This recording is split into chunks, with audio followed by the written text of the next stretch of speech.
All right, go ahead. Welcome to another exciting episode of AFL Undisputed. I am your unofficial third host here. It's a pleasure being with you. It is your favorite, Mr. Gabriel Tinoco. And I take pride in being up here with the one and only Mr. Omari Fraser. Omari, how are we doing today, buddy? I'm doing well. I'm liking this the switch that we got here for the fans. You know, they're probably saying like, "Whoa, what's happening? What's happening?" Oh, it's a good day. You know, sometimes you got to switch things up. But I think it's for good reason. I think this is for very good reason. You know, today's guest. I think he needs no introduction, if you will. But I'm gonna broke go ahead and internet. give him one anyway. Yeah, I'm gonna give him one anyway. I'm gonna go ahead and give him one anyway. So, without further ado, real fast, ladies and gentlemen, your next guest here has lived rent free in your heads for almost about, gosh, over a decade now. Your next guest here has, and I'm serious about that from what I've heard. So, our next guest here has, on a serious note, expanded horizons for the AFL in a multitude of ways, opening different avenues for a bunch of different cats in the league now through whether it's a podcast, whether after game, pre-game, have whatever type of interviews you want to call. I think this guy was probably one of the founding fathers, if you will, to kind of set the path along with one of my other great friends and co-hosts of this show. But without further ado, in which case, this guy holds records in the AFL that he'll never have to worry about me taking because I don't think I'll play that long, and no one's dumb enough to throw that way to me. In which case, without further ado, please, ladies and gentlemen, let me get a beautiful round of applause and warm welcome for the one, the only Mr. Teej Johannesson. Oh wow, that I mean that blows all my intros out the water. Oh my god. Yeah. How you doing, Gabe? Feeling good? How we doing, buddy? How Hey, I'm fantastic. hey I'm man, doing it's really good. what do we?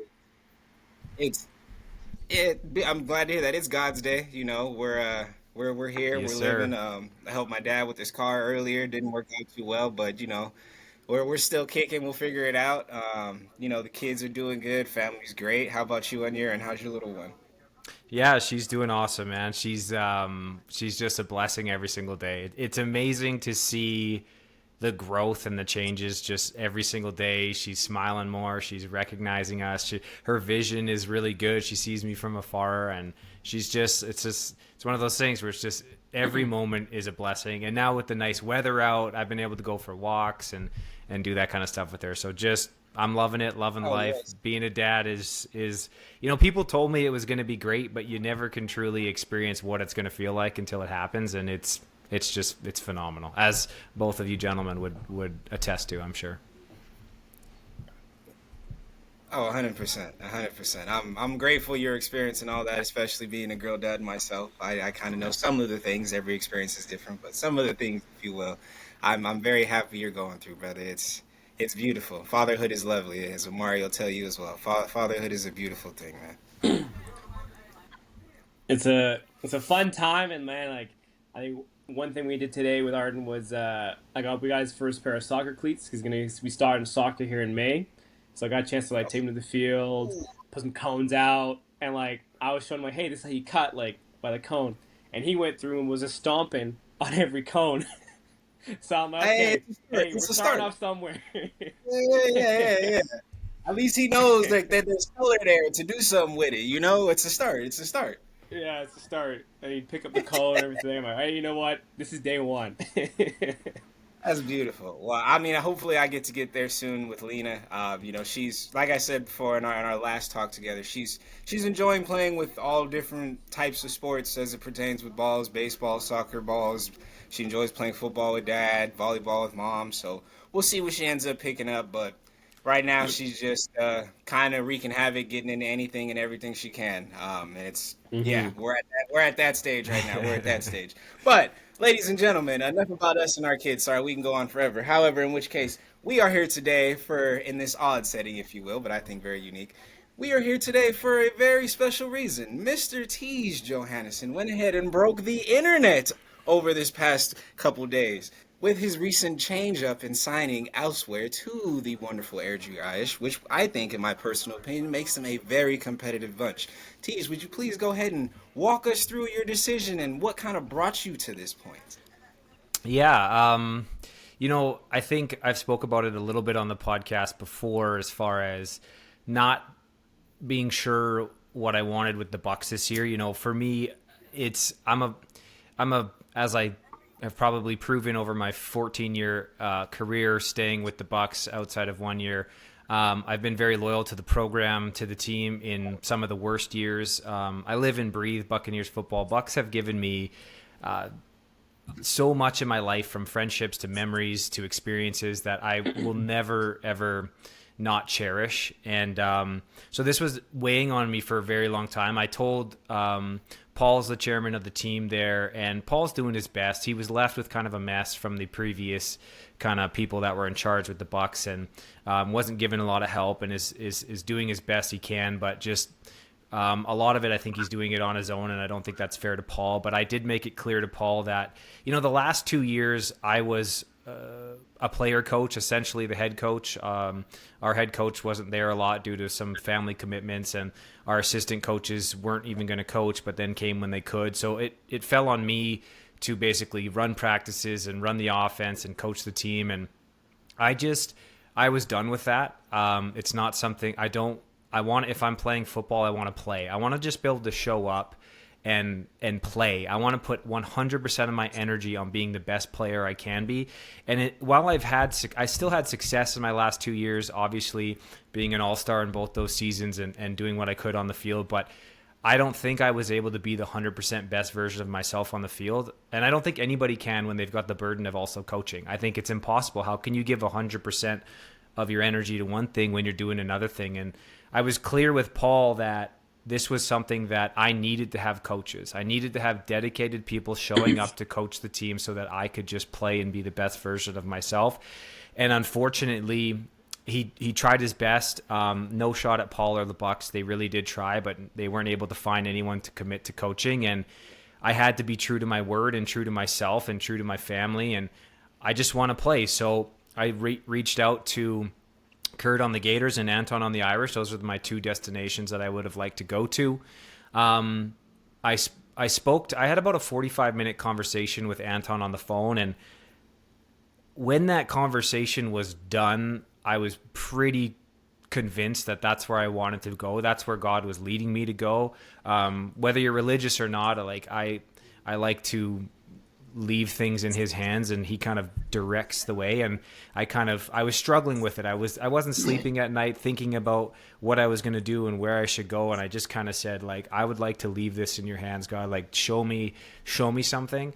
And then I had a conversation with Anton, and I felt that. I felt something spark in me. And so I did talk to Kurt a little bit too. Not as in depth. I think a big reason for me of going with Airdrie is I'm not a ring chaser in the sense, and obviously you're not either, Gabe. I'm not saying that. You've won multiple rings. You're going where you feel is best. But for me, I felt that going to a team that is more of an underdog is more compelling to me. I feel like I can help that team probably more than the Gators need me. And that's a big selling point for me. I think jumping onto a championship team would be great. But I think that, they've done everything they need to do, and they're the heavy favorites. And heading to a place like Airdrie where we're going to be kind of underdogs, they've never won a championship. The thought of bringing a championship to the town of Airdrie after everything they've been through is just that would be just, I couldn't compare that. If I won with the Gators, that's great, right? I'm not taking anything away from the Gators, but it wouldn't be anything new or special. They've done it before many times. Airdrie's never done it. And that's really, as a competitor and as someone that sees myself as a impact player on both sides of the ball and in the kicking game, that was really hard to pass up. But really, Anton is an incredible speaker and was honest with me and told me what he expected and what he wanted and the desire for the team and the coaching staff they have in place. And I felt it in that moment that that's where I needed to be. And once I made that decision, I have felt like a weight's been lifted off my shoulders, and I'm just so incredibly excited to join that group. I was welcomed with open arms, man. These guys on the group chat that they added me to were just so kind. And again, these are people, obviously you can relate to this, Gabe, especially. These are people that I've like kicked in the face and shit talked and spoken shit about and called their jerseys ugly and said their field was terrible. I have shit on the Airdrie Irish more than any team in the entire league on this podcast, and yet here I am, and they accepted me with open arms through all that stuff because they understand it's all part of the game. These guys have been nothing but great to me, and just a wholesome group of guys from what I can see. So I'm just really excited. So what I want to know is, do they put you on the jersey committee to say, hey guys, listen, I don't know, I'm not sure if it's probably not. I'm not sure if they're getting New Jersey or not, but whatever's happening on the Jersey side, you're like, hey, first thing in, I'm bringing in a whole render of these new jerseys I want to bring in. Well, I'll tell you this, Omari. Yes, I have not enjoyed the Airdrie Irish jerseys in the past. I've been very vocal about that, obviously. I don't want to give away too many of the Irish secrets. That's not up for me to say. All I'll say is I think I'm going to be happy with what we put on the field this year. Okay. So I'm assuming they're going to keep the all whites. The all whites are clean. Yeah, I like the all whites. All blacks aren't going anywhere. The all blacks aren't going anywhere. Even though I know it's not Irish color, so it must be like a different green color. So if you're potentially smart, new green. you know exactly what color. Hey, there might potentially be a new green. I'll say this: if there is a new green coming, I think going back to green, going back to the Irish roots. Remember, too, guys, last year Airdrie didn't get to play at home. So this is a return to their field. This is a return to their city. This is a return to the brand new state-of-the-art field. Like, this is exciting. This is exciting times in Airdrie. So it wouldn't shock me if they maybe went back to their roots and went a little bit green. Again, I can't spill any of that on here. I really don't know a whole lot. But I can say that if they do go back to a green, I just hope it's not the forest green. I don't like the forest green. I'd like a little bit like Saskatchewan Rough Rider type of green, a little bit lighter, not as dark, but we'll have to see. I'm currently, Omari, when I came to the Wolfpack for that 1 year in 2022, I tried to buy number 5 off you. You've never shut anybody down quicker, so that was off the table. No negotiation whatsoever. Wanted nothing from me. I am in negotiation with the current number 5 on Airdrie. I'm hoping that he's a little bit easier to deal with than my wonderful podcast host was. So I'm hoping to be rocking number 5 again. That's where I feel most comfortable. But I don't know what I'm going to have to pony up. I said I'm just going to leave this vague, but I said all options are open. What, Gabe, if you have someone coming for your number, how would you proceed with that? I know we're not NFL where you got like bands to throw at it. No. It's look, I'll be honest. A situation like that happened with me on the Jets. My running mate at the time, who then turned into my other side counterpart, Mr. Shea. He wanted to take 0, in which case, and I told him, if I wasn't around, you're more than welcome to. Not in a bad way or nothing, but, and he didn't mean it in a bad way. He meant it in a respectful way. I think it depends on the situation. Like, if you're still there, like, let's talk some, we obviously may not be in the league, but, we could talk some food. We could talk, like, you bring in some food to the game for me every week. You bring in some snacks, like, something. There could be some type of something in there. But, if it was me personally, I don't know, man. I would just, if another number was open, I probably wouldn't care. Like, if 0 was taken, I think in which case, actually, yeah, this exactly happened. I was going to take, I think 5. And then it wasn't available, so I went to 0.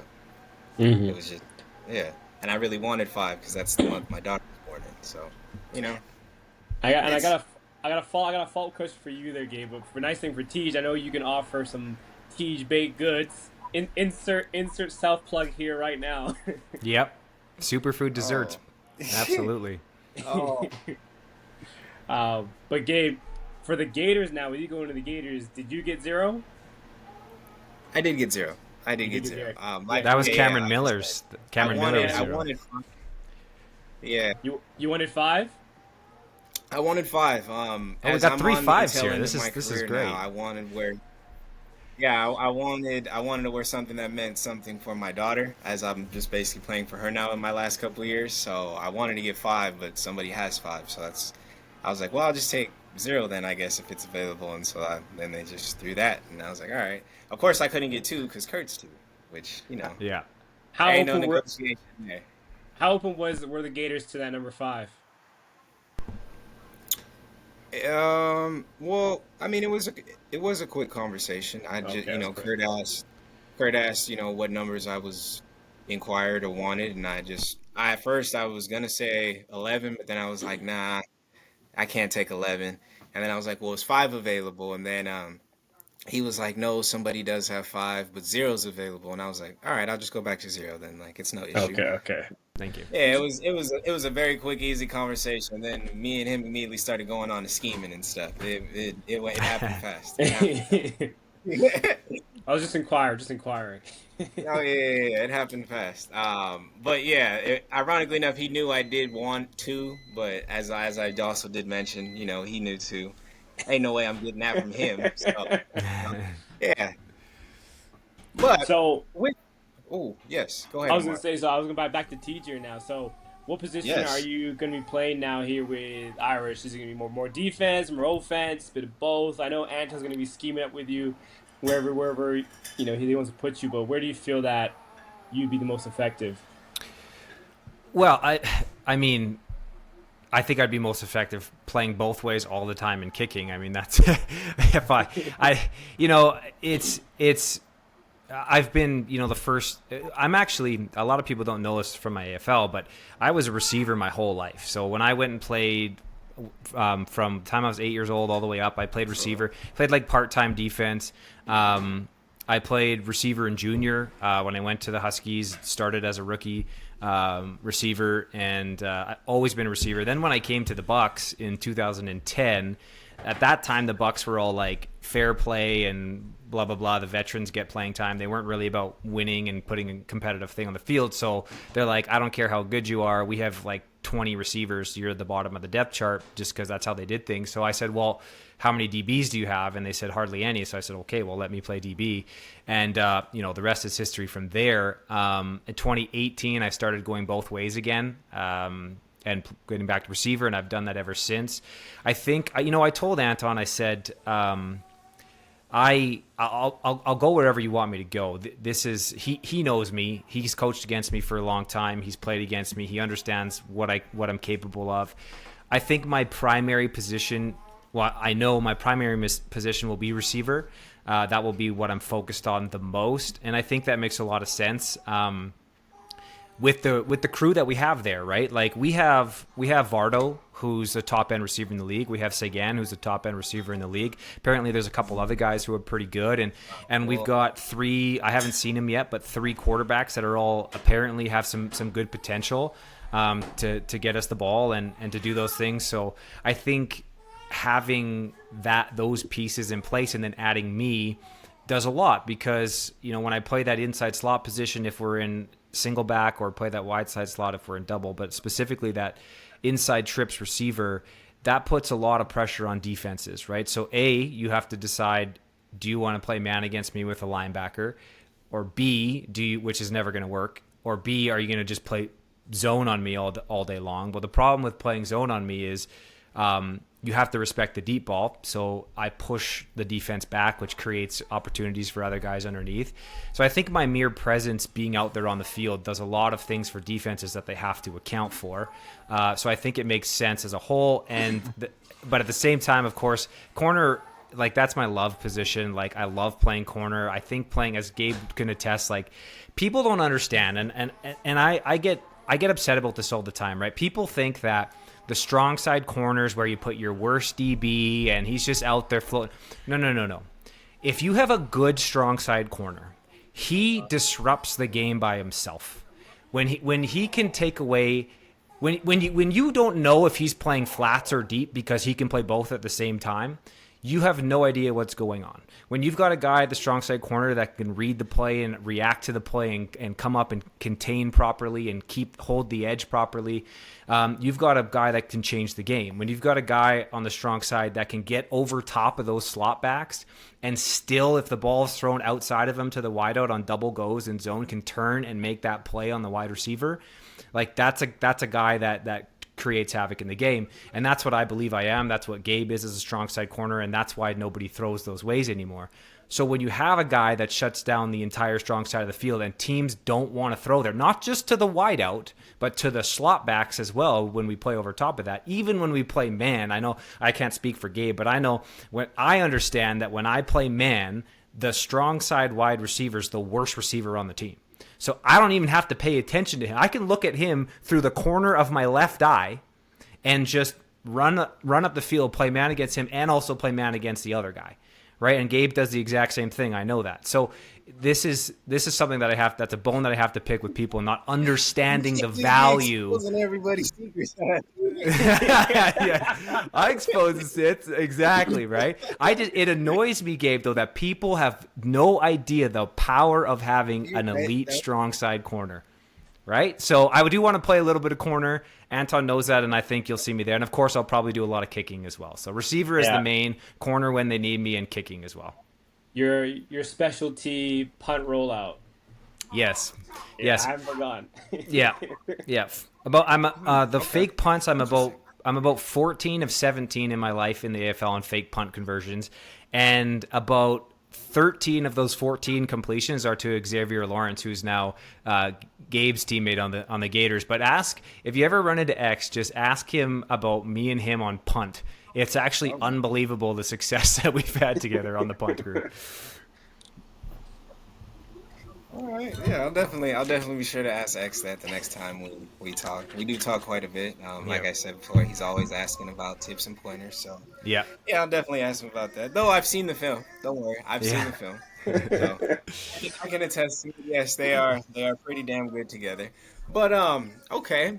I will say, to your point, Teej, a couple of your points. A big thing I actually had a conversation with somebody on was exactly as you mentioned, more in particular on the offensive side, where I think you guys kind of now change. Well, adding you kind of changes the way Airdrie is kind of played. And I don't think people initially kind of understood that per se, because maybe they don't understand maybe what you guys are going to have, or how you guys are kind of, I can say you guys because you're there now, how you guys are built this way and the other, and also how you guys are coached. So, but me personally, as we know, I'm a football savant. I kind of know all that. So what I was actually saying was, now, to the exact point you mentioned, this stresses a lot. And I don't mean this like in a bad way on anybody's team, including my own. This is just a football standpoint. This actually stresses a lot. To the two receivers you mentioned, who are also good friends of mine, both Sagan as well as Vardo, those aren't scrubs. No. Exactly as I was telling my teammate, I'll call him. Those aren't scrubs. So when it came to those two initially, yes, when I was in Cold Lake. That would be, hey, you man up on this one. We'll try to deal with the other one because we know you'll take this one, and we'll go from there. You can't really do that now. Yeah. Because now what are you going to say? Like, all right, if it's trips right, and you got one of you two, if not all three of you on the same side, okay, you're going to put the backer on you or Sagan or Varda, depending on who the three is. Okay, and that's fine if you think that's going to work. Okay, is your slot back good enough before we even get all the way to the outside? And I know the overall question to many will say is, as you also mentioned, one of the quarterbacks you will have who will be able to deliver the ball. I don't think the way your guys' game is played up here, that has got to be too complex. I think there's a way to stretch the field horizontally and be successful enough to keep moving the chains, or be in position to keep moving the chains on third down, if you will. And I think, me personally, I think adding you kind of makes right now, and I'll say just at this moment before I continue my next part, I think right now it makes you guys probably as you mentioned, an underdog, but I think that guys put you guys right behind us. Truthfully, I really do, just overall on paper. Now, I'll say just right now, I do anticipate, and this isn't a knock to you, Anton, or anybody over there at Airdrie, or me being biased. This is just, again, my knowledge. I do fully anticipate Cold Lake is going to recruit as they always do. We cannot sleep on them. So I don't. I definitely think more overall what I'm saying is this creates the perfect parity in the league. I'm actually happy you didn't end up coming over to with me to the Gators, and not in a bad way. To the exact point I just mentioned, I think this creates the perfect parity. I think now we have a true three-headed monster in this league, and we will potentially see who the fourth is. As I've said, I think it's could be the Cowboys. We'll see, but I think truthfully now, Airdrie has solidified themselves as a true enough contender where people have to put respect on that name. And I say that because, as we know, Teej, you and me have been there. At times, we would kind of look at it as, okay, we should be able to take this one this week. You know what I mean? Yeah. I know, in particularly, us when I was in Cold Lake, we weren't worried too much. You know, we knew who we needed to worry about, but we weren't worried too much as we knew how we could game plan and everything. I think that changes now, and you know, well, I mean, what do you think about that? I mean, how do you think the outlook of the league now goes with you? Yeah, I think that's a big reason why I chose the Irish. I mean, to be frank, and I don't think this sounds too egotistical, but if I went to the Gators, I mean, it's over. Like I think that we would run roughshod on the league if I went there, which is great, like I said. But if you've got you and me playing corner, I mean, and the halfbacks that they have and the linebackers, that what are you gonna do? That's impossible. Plus, if I were to play offense there with X and Ben, I mean, X and Ben played on the Bucks in 2021 and just destroyed the entire league. I just did my thing and pushed defenses off and allowed Ben and X to work underneath, and they ate. And even Brandon Lay's brother, Matt Lay, had a great year that year, because teams were putting three guys on me running deep corner routes. I think that would almost be unfair. So that was a big part of it too. I'm not a guy that's oh, I need to go here because I want to win. I'm a guy that goes, I want to go here because I can help them win. Right. And there's a difference in that. And so for me, that is just so enticing to, the small town Airdrie vibe is big for me. I love playing in Red Deer because of that. The never won a championship, the going back home, the being at a new field, the coaching staff, it just all just makes so much sense. And I think that's exactly it. Now, all of a sudden, as long as we can have a quarterback, which by the sounds of it, we've got three good ones. So once someone's going to step up and make their game rise up, I think we've got a legitimate chance to put up a lot of points. I think Airdrie has been a high run team in the league before, and they still have all those running backs back. So that's a huge thing, because now you're talking about defending the run and having to respect the run, but at the same time, you've got three receivers out there, at least three. Again, Vardo, Sagan, and myself are all we are all gonna be able to do our thing. I've heard that we've got a couple other guys too, and I haven't seen that are pretty decent as well. But we've got at least, yeah. So that could be 4 to 5 guys out there as receivers that are going to create havoc on teams. Plus the running backs we have, Eric Kyler has reinvented himself as a running back, and that guy is a beast, and he didn't get a lot of opportunity last year, and I think he should have. They've got a couple other guys. Tyler Shaver is a great running back. He battles hard. These guys also are great blockers to help in pass protection. So I think you're exactly right, Gabe. I think this creates a ton of parity. I think I'm interested in Edmonton. There's no reason why Edmonton shouldn't put a good product on the field. I'm interested in Leduc. I think that they could put a good product on the field. So, and like you said, you mentioned Graham Perry. I think, no offense, Omari, I think the Bucks and the Wolfpack are going to be a little bit below everybody else, for what we see. But there could be 4 or 5 teams that are competing for that second, third spot in the playoffs and upsets. So, yeah, I think you're dead right there, Gabe. I think it's going to be one of the best years the AFL's ever seen. Man, yeah, I agree. Omari, what do you think about that? What is your outlook now as the powers have kind of balanced themselves, if you will? That's a good question, because that's one thing now where I was I guess pre-recording we were talking about it, where I kind of look at it in the NFL they talk about, hey, we need to win our division and then go to the conference, right? I look at when I look at Calgary, our division is Gators, Irish, Wolfpack. That's how it comes together. Like if you can win at your division, you stand a chance then to go on to other divisions and all that, right? And so, of course, when I look at Wolfpack, like we're improving, but we're not at the pace of what we're seeing as the Gators or Irish, right? And that's something that we just have to straight up admit. So now this is the case too. We're like, okay, what needs to happen so we can catch up to like that point? Because even then, it's gonna be tough. And if guys, aren't seeing that gap close, and it's like, hey, like that puts us in a tough spot to then have a repeat last year, which I think I mentioned before in the podcast. Like guys don't want that to happen again. So, when I look at like now, when I look at Airdrie, you guys were a heavy run team, right? Heavy run team to now I can see a very heavy pass team, right? Because this is now the case here too, where you got a lot of guys like I've went to an Irish workout. I know one of the guys, Pharrell. He played with Memphis out in Okanagan Sun. Got him in Memphis now on Irish and everything, and like he's a guy too where I think he's a young guy, fresh out of junior. Is he a quarterback? No, he's a receiver. Oh, okay. Receiver. And he's a guy too where like the way I put it, he's like he's basically at all the how like Vardo, like he's still very, I guess you could say he's a veteran now, but like how Vardo came to the game very new and like new freshness raw and just basically give him the ball and like just charge on the field. Got that energy, and you got that like I say with Sagoon. Now Sagoon has a lot of history in the game, and he tore it up here in Calgary for a long time. Pee Wee Bantam, high school, junior, all that. You now put that together with a guy fresh out of junior, like they got a very very strong three. Add you the fifth side, they got lots of talent there.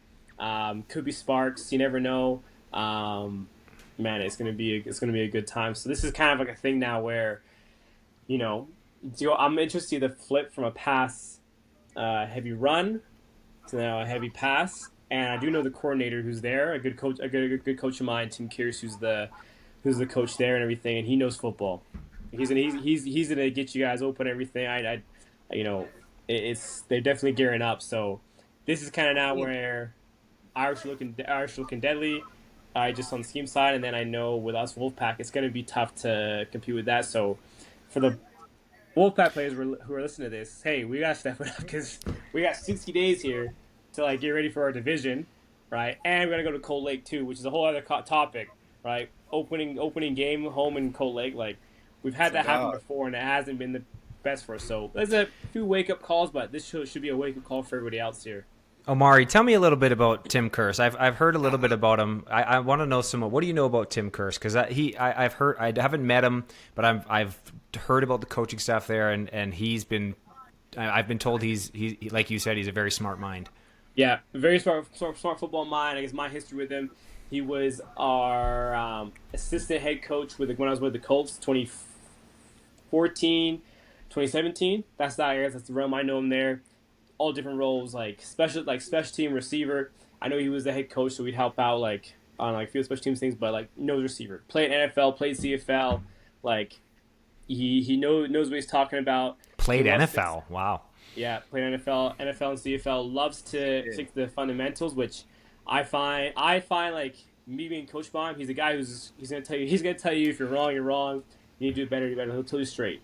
Like that's just the one thing that I always appreciate with him. And like when I look at my time with the Colts when I was developing that, like I just appreciate his effort into me and always pouring into me and everything to see me get better. So he's a guy that loves to stick with the fundamentals. So for guys that try to be very flash and everything, look, just get in and out of your breaks fast, catch the ball, right? You'll make it happy. But he's going to teach you things just to be able to do that stuff. So that's so exciting. Very good. Yeah, very good side there. And as well, I do remember for 2014 as an OC, for Calgary Colts, loves football, loves informations. He does a good job just being able to call plays and everything. So this is now you guys got a very experienced person back in the calls. Not saying anyone in the past hasn't, but I know with the resume he brings, it's going to be quite dangerous to add to the mix of talent you guys have as well. Well, that's exactly it, and that's so exciting for me. Like I'm so craving being coached again, and just showing up and having someone that cares being there and wanting to win and wanting to execute and wanting to help people get better. That's so exciting for me, and I think like having somebody that has that level of experience is rare in this league, right? So kudos to the Irish for going out and getting a guy like that. My next thing would be, you're talking so highly of him, Omari. I just want to quickly say something, okay? So in 2022, the people that were running the Bucks were not my favorite people in the world. And I wasn't going to come back that year because of some disagreement. So I went for a year hiatus. I went to the Wolfpack, and I really enjoyed my time with the Wolfpack. But I'm just saying that 2022 Wolfpack team was sneaky good once I got there. And had we have not lost the fastest cow, Alex Soretsky, Aaron Rommel. Yeah, Romilly, that's true. We lost Romilly that year too. Had we not lost those two guys, we could have made some serious noise that year. Like we lost to Cold Lake in the playoffs, but there were some things missing in that team. And now a lot of those main guys are on the Irish. And Omari, we've got some unfinished business. So this is an unofficial recruitment to come join the group. You love the coach.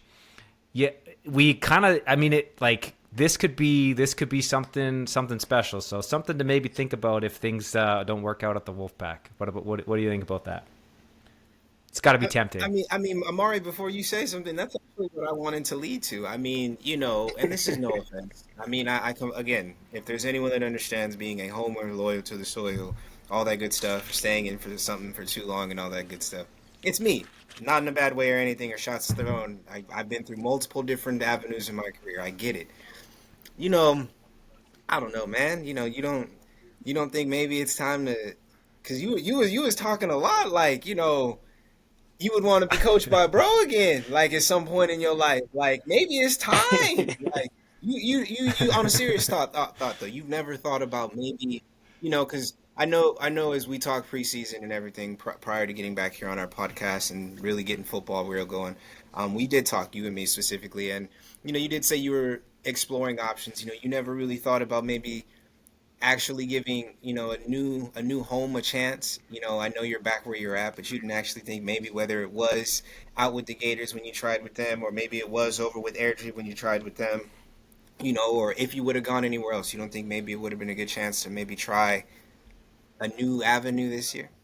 That's a great question, because it was definitely on my mind, and the way I put it was, the way I entered the off season, I guess I'm still am, is where I'm still impartial to everything. Like, I think in the past where guys have known me, is like, hey, are you gonna try? No, I'm staying Wolfpack. We're gonna figure things out.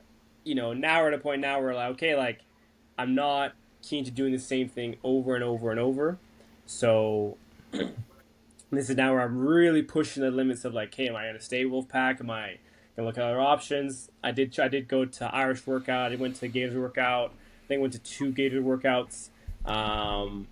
And then I was going to try and go to a Bucks workout as well, just to get a chance to timing just didn't work out to make to a camp. But it's definitely one thing now where I'm just trying to keep my eyes open, and while I still keep my options open, trying my last effort to really try and make sure, hey, we'll pack, like, if everyone's really gun ho, like really trying to turn this around, all right, I'm gonna put the last bit of effort in. Let's see everyone pitch in for it, see what's happening, and, like, there's been some improvement. But as we now get into the last 60 days of the season, this is where it's really got to show, because, Gators making moves, Irish making moves, Wolfpack, we gotta do something. Gotta do something. So this is now where it's definitely in my mind, and, like, there's been some conversations. I think every time I have a flag game, I always think the flag game always seems like with the Gators. Like, I think we can play. We don't play them next week, but anytime, like, 10 o'clock at night, 11 o'clock at night, we're all just leaving the field and everything, and there's always a conversation like, hey, Mario, what's happening? So there's always that's happening. Like, I'm a guy who's loyal to the soil, where I'm trying to give him that last bit of effort, because there's been signs and communications of, like, hey, we want to see change, but now's the time to really see it on. And, the way I'm going to bring it down to is where, like, I guess when I look at the rules of being released, I can get released, as long as I don't play a game, I can get released. So maybe I do a holdout, or maybe I just say I'm releasing the last day before a game, and then go to a team. I don't know. I think a holdout's a little extreme, because I'm not actually going to get paid for this, so, like, it's my own money I'm losing. I mean, it would still be a holdout, though. You're still a key player in the league. It's not like you're just... I can't be doing that, but it's a case here, too, where I'm more than happy to go to a team last minute and just say, hey, look, I'm new. I'm brand new to the system, whichever team I go to, and then like, hey, put me on special. I'll just run punt, sure, kickoff, sure, and then as I get more comfortable working to the system, be put to wherever I need to be put. So I think I'm comfortable with that, just knowing my skills as a player and what I can bring, and then wherever I go, I go. So there is still time for either things to both turn around, and then there's also still time for me to make a move. So again, everyone's on me to like make a decision, but we got 60 No. days. I got like lots of time to see, and then go from there. So, you know, I know earlier the better because I can get integrated into a system, of course, which I think as a football player we want. But I also trust me able to say, hey, look, I'll do the job that no one wants to do. No one's going specials. I'll just do that, sure, to start off, make a couple plays, do my responsibility. Happy with that to start, right? So I'm comfortable with that, and then wherever things go, they go. I hear you. I hear you. I will say you're not the only one that likes doing specials. Specials, I'm put my hands up for specials, hey, and I'm not specials is return. low key the most fun because there's You go you hit don't have some, man. unless you're a returner, or the kicker. Like, hey, I don't worry about ball security. I can just dominate. I can just go like take some frustration. So, That's a you good know way to look at that's it. one thing I do enjoy, and like one kind of like side conversation I want to have with everybody here is like, you know, when I look at like when you look at a team, all right, and how good this team is, a way that I help judge that team, like how good they are, is like how they line up on specials. I Like, see what you're saying. Yes. are these guys Yeah, lined up on specials ready to kill? Or are they just like, man, I'm just here place holding. I'm here just holding the spot. I'm just gonna run down whatever. And there's always a difference of the teams that you know are ready to go, ready to hunt, ready to enforce violence, and those that don't. Because that's one thing now when I look at like the Gators, the Jets, the Edmonton Elite, right? They were really enforcing like, hey, we're gonna go down and put a body on the ground to go hurt somebody. yeah. Specials is not a play where you take off. No, to your point, yes. I agree. That's actually kind of how I look at it too. That's another reason why in Cold Lake we were always pretty good at our specials, whether returning or I think going we, down yeah, defensive tackles. Um, we took it seriously. We weren't just putting dumb bodies out there. I've been on both sides where you just put a bunch of crash test dummies out there on return or kickoff, and it doesn't work out well. Then I've been on the other side where I see people with the crash test dummies out there, and I know exactly what's going to happen on both sides. So no, yeah, I totally agree. Specials is not a play you could take off, and that's exactly how I kind of look at a lot of teams too. Like, do you take it seriously? Are you actually putting effort into this? If not, I kind of know exactly what type of level you are, or what type of specific coaching you're getting, or what type of leadership you guys have. Because the real championship teams, there's no plays that are taken off. In fact, No. even during timeouts, it looks like there's a play that's going to really happen during a timeout sometimes. 'Cause it's like, damn, they're that intense in their conversation. So, you know, it, it's I don't know. I guess to your point, it's only the true football savants only look at it that way because I don't really hear that too much from too many people. So I appreciate that, Amar. yeah, you need it, and I think there's, and I'll let Teej hop in before I mention my next point here. Oh yeah, look, I don't like specials as much as you guys do. I mean, I'm just gonna be real. Like, I stopped wanting to return kicks a long time ago when I realized that like that is definitely the highest chance to get hurt. So at this point in my career, I actually love kicking because there's no expectation of me to go hit anybody.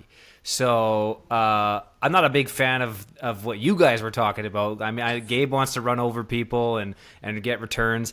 I'm past that in my life. Like, let me catch footballs. Let me wall guys in and hold the edge and make other guys let other guys tackle. That's kind of where I'm at in my life. So yeah, I And don't like it as much as you guys. there's one guy in our league. He's on the Gators, King Huang. That guy now, like, anytime I see him live on kickoff, I was like, that guy wants to go down and act violence. Like, I think there's clips. I think, yeah, I know he posted a video of him coming back and renouncing he's going back to the Gators, and like Yeah. he's the guy now where I'm like, man, like, and this is why I always think the Gators were so successful because they had guys like King line up on one side of the field. Like, you just looked at any time they went running at a kickoff, it was just bodies on the floor, throwing, violence, like everything, right? Like, he's a guy now where I do look at like, hey, what's the mentality there? And he really set the tone for the game and his kickoff too. Like, kickoff sets the tone there, and this is kind of where a little bit of shout out to him, but as well, like, it does set the tone of like how a team's going to enter a game and how that team will look look moving forward. He reminds me of that guy from The Replacements that was just so angry all the time and just like jazzed to like, you know what I'm talking about? Am I saying that? Is that the right movie? You know, like it just I do. that guy's just freaking crazy. Like in our exhibition game last year, we were doing scrimmage, like preseason scrimmage, and he's trying to kill people. Yeah. He's just freaking jacked all the time and just like smashing his head into the wall and program. Oh, the program. Yeah. Right. I knew I had it wrong. Fuck. Yeah. Yeah. The program, man. That's who King reminds me of. This guy's an animal. Like he just wants to hurt people. It's terrifying. I remember watching the film when we like Wolfpack play the Gators, and I see him coming down, and I was like, "Hey, like guys, I'll have to take him. Like I'm not like he was the guy too. I was like, "Hey guys, look, don't. I'll just take him." And I just knew like, "Hey, I obviously can't stop him. I just need to like get an angle on him or something. Wall just him that off. Way that we can like wall him off because like if he's gonna blow through somebody. Like the last thing I need is like." I don't know, just like I just figured like, hey, I'm the leader. I gotta take this guy. Like, gotta take him. And like, I think I was successful when I was just walling him off. And I was like, I just watch film, and just make sure I did that because he's a guy too where like I just knew like, hey, if I want to do this right, I'm gonna be on his highlight tape. But he's a guy who I love going against, and we'll be potential teammates. You never know, or is he gonna be an opponent? You never know, and we'll just navigate that as we get closer to the season. Yeah, I agree. Okay. In I guess in latter news, any other big signings throughout the league? In addition, obviously, me. I think me and Teej kind of highlight the bigger ones so far. Any other moves outside in the league that are kind of intriguing to you guys, or that have kind of sparked interest for you? I saw Cold Lake has posted a couple guys they've signed from the States or U.S. programs. D-tackle, I think, and a running back, I think. The running back looked like a thick, like kind of powerful kind of running back guy. And then the D-lineman is a big guy, similar to like the Tremon Stevens, I think his name was, that they have. So they I think they're going to probably come up with some more. I'm interested to see who they got throwing the football. Again, that's all. Cold Lake has never really had like a top-notch quarterback. They had that kid with you, the tall kid, who got the job done. But the reality is your guys' defense really ran that program to the championship with some playmakers. Like Cole Bridges makes quarterbacks look good no matter who they are. So and he was all right, but I'm interested to see if they've got that, because with the addition of Jordan Heather to the league, that's a problem for Cold Lake, because you can't all of a sudden compete with a team that's got a quarterback that's just eons above you. It just becomes hard in Canadian football. So I'm interested in that. I haven't seen a lot. Edmonton's been extremely quiet. Leduc has been weird. Like Leduc just doesn't want anyone to know anything about anything. And then the Bucks, I can tell you, haven't signed anyone. They lost me, and that's about it. I don't know. I'm looking here on the transfer list, and Ethan Duncalf out of Airdrie Irish, running back, fullback. He's been released. He hasn't said he's going to sign anywhere. There's a few unknowns here. Mike Becker, VP, Travell Wisdom out of Central, the Bucks. Okay. Travell, I can speak on Travell. So Travell played in our 2021 championship season, and that was the only season he played. But Travell's a good football player and a good kind of DB, Sam linebacker. So I'm interested to see if he is going to come back. I would say if he comes back, he's probably going to go to the Gators. But he would be a good pickup. Travell is a good football player and a good guy. I enjoyed my time with Travell quite a bit, actually. Yeah, I think other than that, nothing really here big. I see you guys who got signed already. President Vince, he got released. So Mr. Presidente Vince Roth released. I was going to get to that at some point. And I signed no Presidente. Yeah, so he's probably going to go to the Gators if he plays. I think the list has it that he's gone to Gators. Is it up there? Yeah, so he's going to go to the Gators, so he's going to go to the Gators. that's not going to make a huge difference for them. They've got a good line. Vince is okay. He has apparently lost some weight, so he's been working out pretty hard, which is good. I haven't seen him in a long time, and him and I have our issues for sure. But I wouldn't say a super key guy, but good to see him back in the league that he's a president of. So that'll be good. Not shocking that he would choose the Gators. Okay. But yeah, that's. I wish teams would be this. This is a thing, right? Like we try so hard to get this league more promoted because it's such good football. It's just such a tremendous league, and then we have idiot teams that just don't want to be a part of growing the league. They just sit back, say nothing, don't announce anything. Like you look at someone like Cold Lake, right? Cold Lake came into the league, and everything Cold Lake has done has been top notch, from their game day experience to their community involvement to the sponsorships they get to their social media presence. Like everything Cold Lake has done has been the way that every team should model that, right? And unfortunately, a lot of these teams don't. You know, we've got Kurt, who does a fantastic job with Alberta Football League News, and he's the one that made my little graphic up that said I was going to Airdrie, and did a really good job of that. Like Kurt really cares about the league, and you see that with the Gators. You see what he does there. We just need more people on board to just like stop being like weird and holding secrets. Like who cares? Like Leduc, like they want to be so secretive. They didn't even want to tell anyone who was running their team or anything like that. Like just promote your team. Come out and talk about it.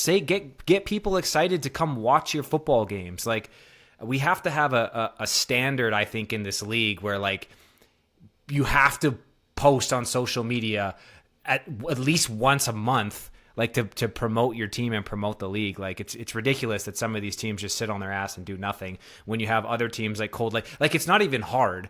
Like just copy Cold Lake.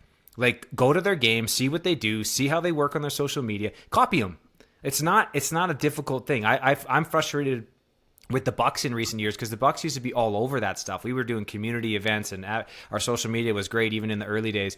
And then we haven't been able to continue that. And it's like, guys, like the carbon copy's right there. Like it's just literally steal that from them and do it. So I wish we would get a little bit more of that. That's for sure. Yeah, but kind of piggyback off of some of the things you guys said. Yes, I do agree. Teams definitely need to do more. I don't know what this thing is about trying to be secretive. Like, guys, we're not in a high school relationship or nothing. We got to keep it a secret from the homies, you know, or our parents. Okay, it's okay. You can tell somebody that you signed somebody or that you're building something great over there. Okay, you can do that. It's okay. We won't be mad at you. Actually, I want to hear that from you. You know, I for one, as we all should know now, want you to tell us that you're going to be great. I want there to be more teams to be great in this league. You know, to a point you guys both made, Cold Lake should be a team that is modeled after, truthfully. And I don't say that biasly.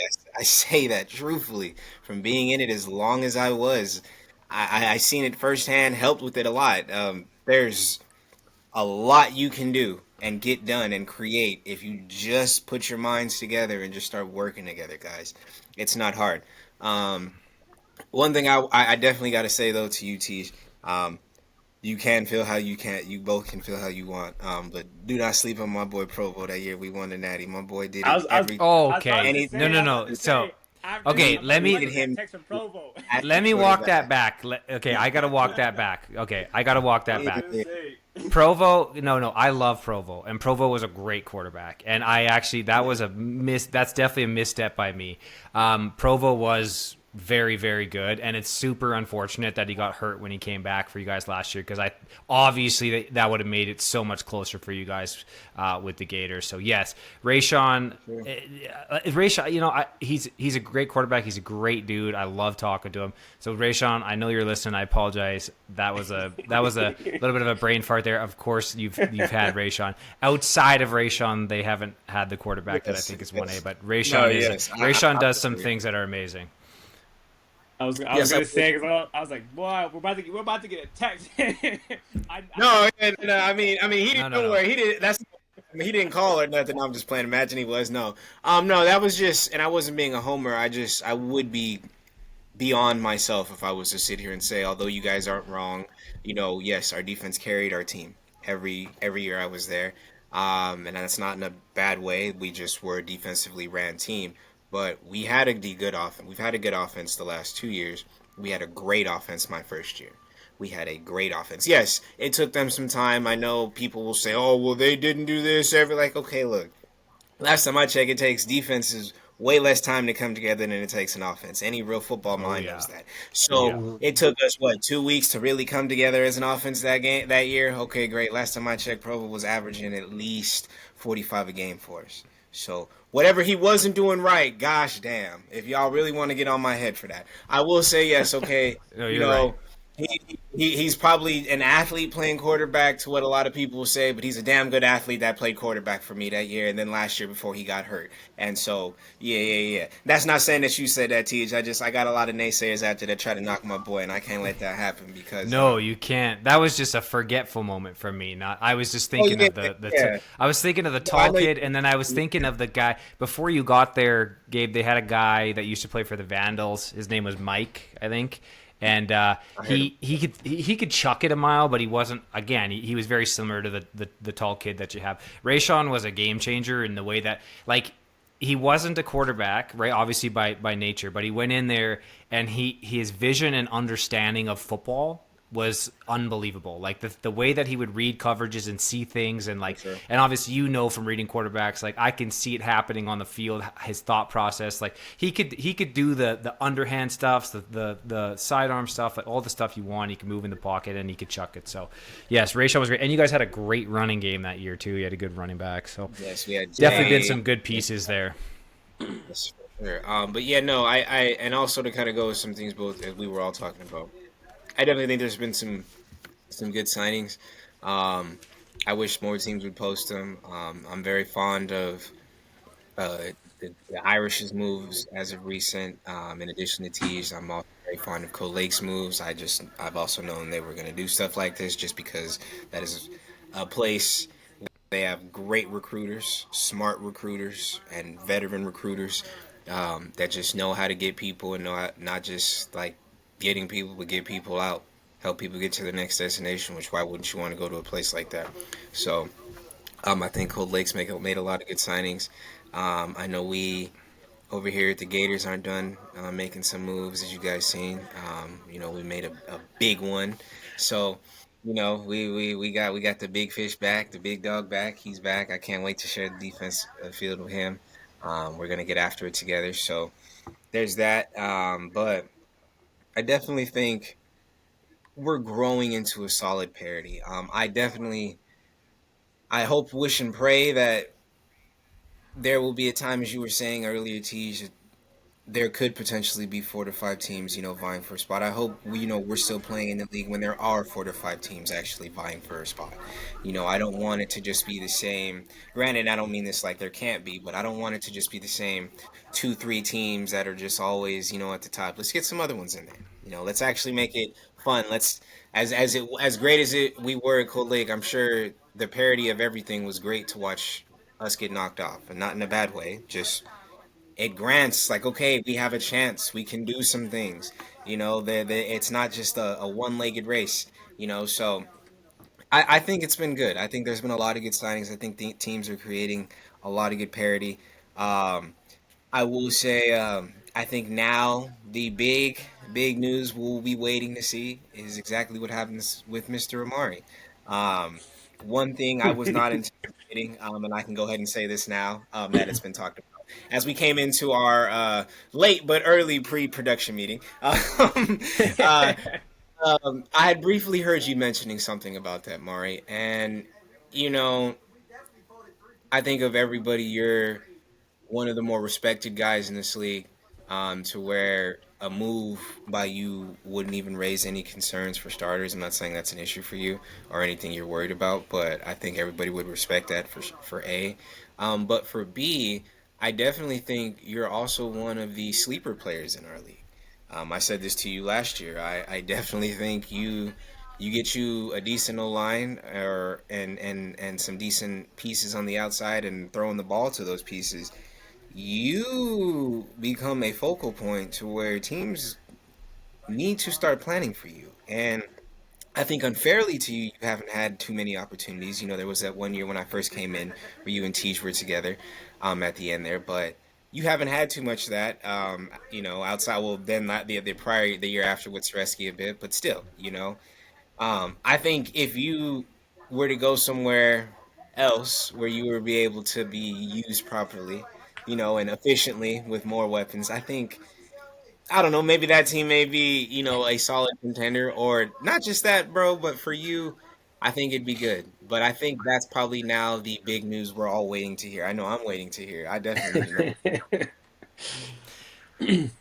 Well, we'll definitely, Omari and I will talk, and whenever he makes his decision, we'll do some sort of special episode for it. My news kind of got shared quickly. It happened quickly, and we didn't get to kind of surprise anyone with it on the podcast. But Omari, we'll definitely do that. Maybe we'll do it like we'll do it university style. You'll have an Irish hat, a Wolfpack hat, and a Gators hat, and you'll just kind of tease us a little bit. I'll say, hey, it'd be great to play with you again. I think we could have a lot of fun both being on the Irish and the host. Plus, you got your coaches, and we got our revenge tour with the 2022 Wolfpack team. So it could be a lot of fun. But yeah, I hope I do what's best for you and pray a little bit. It helped me.